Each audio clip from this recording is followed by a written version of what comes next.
नमस्कार,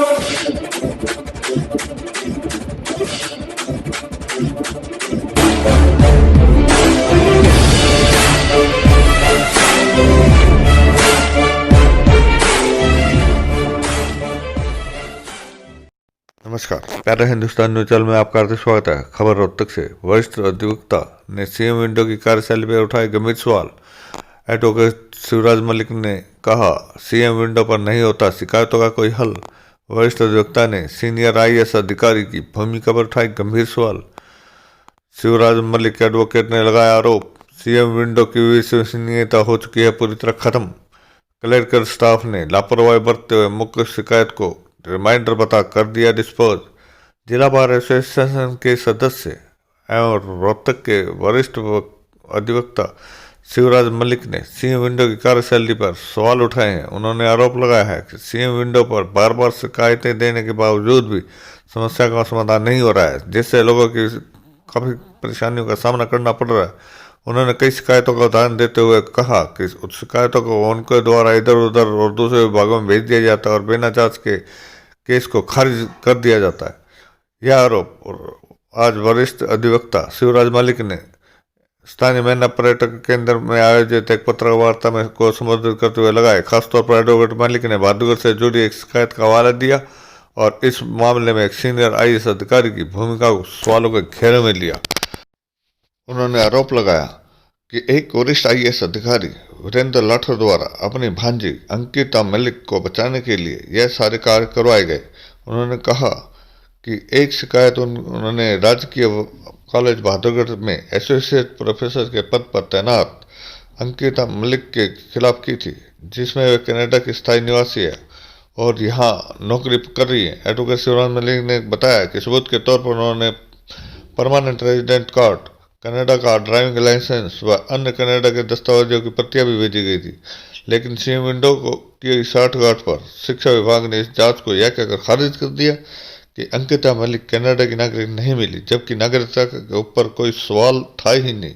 वहीं फिलहाल शिकायत का रिमाइंडर भेजने पर वह शिकायत उत्तर हरियाणा बिजली वितरण निगम के पास भेजकर डिस्पोज ऑफ कर दी गई। रोहतक से की चौधरी की रिपोर्ट।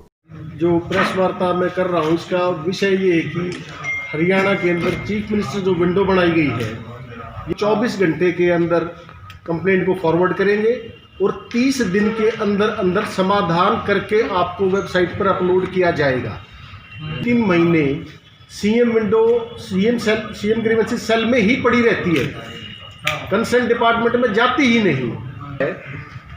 कि सीएम विंडो मान लो किसी एजुकेशन डिपार्टमेंट की है तो उसको बिजली महकमे में भेज देते हैं दोबारा, तो उसको बीइंग रिमाइंडर करके डिस्पोज ऑफ कर देते हैं।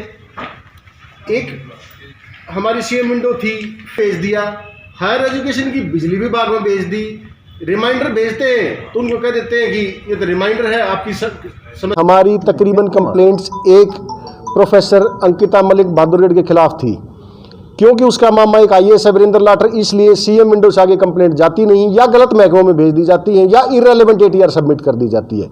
ये सीएम विंडो का काम करने का कोई तरीका नहीं है। क्लर्क डिसाइड करते हैं वहाँ पर कि क्या एक्शन लेना है या नहीं लेना, आगे भेजनी है नहीं भेजनी है। ये सीएम विंडो का एक मजाक बना के रख दिया क्लर्कों ने किसी एक अधिकारी के कहने से। तो क्या पर्सनली ले रहे हैं या मतलब सीएम विंडो का प्रॉपर ही हाल है? हमने तो जी सिर्फ ये कंप्लेंट नहीं, और भी कंप्लेंट्स हमारे पास, सब में ही हमने तो हाल यही दिखता है। 2-2 महीने तक सीएम विंडो पे कंप्लेंट क्यों पड़ी रहती है, किसी अकाउंटेबिलिटी क्यों नहीं है, हमारा ये सवाल है।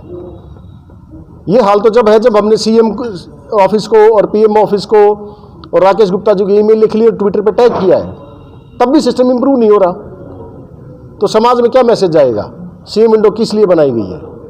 लोगों की जब ग्रीवेंसेस को सॉल्व ही नहीं कर सकती, रिमाइंडर देते हैं उसको कोई डिस्पोज ऑफ कर दिया जाता है, क्लर्क करता है डिस्पोज ऑफ, कोई अधिकारी उसको पढ़े जांचे, तभी तो कोई समाधान होएगा किसी चीज का।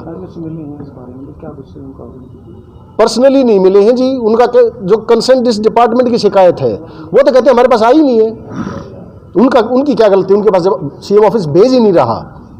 ये तो सीएम ऑफिस देखे ना जी, कंसर्न डिपार्टमेंट में जाए। अगर किसी सीएम ऑफिस को कोई कन्फ्यूजन कही है तो शिकायतकर्ता से संपर्क साध दे। शिकायतकर्ता का फ़ोन नंबर भी होता है, ईमेल आईडी भी है, उसका एड्रेस भी है, उससे संपर्क करें। सिर्फ एक क्लर्क के कहने से आप किसी चीज़ को कैसे ख़त्म कर दोगे? ये तो मजाक हो गया ना सीएम विंडो का। तो इन सबको सरकार चेक करे, इसके अंदर देखे, एक एक सीएम विंडो का नंबर को जांचे कि इसमें क्या शिकायत है, तब उसका समाधान करे। गलत रिपोर्ट को सबमिट करता है महकमा तो उसके खिलाफ एक्शन ले जी, और जो सीएम विंडो के कर्मचारी ऐसा कर रहे हैं उनके खिलाफ सख्त कार्रवाई करिए, हमारी गुजारिश है जी। आपने एक IAS अधिकारी का नाम दिया इस रिपोर्ट पे, वीरेंद्र लाठर IAS है जी। हमारी कंप्लेंट्स में उसने मैनेजमेंट कर रखी है सारी, सरकार उससे पूछे उसका क्या इंटरेस्ट है। मिली भगत करके इसने उसने मिली भगत कर रखी है या कोई प्रलोभन दे रखा होगा, इस सब के पीछे हाथ उसका है।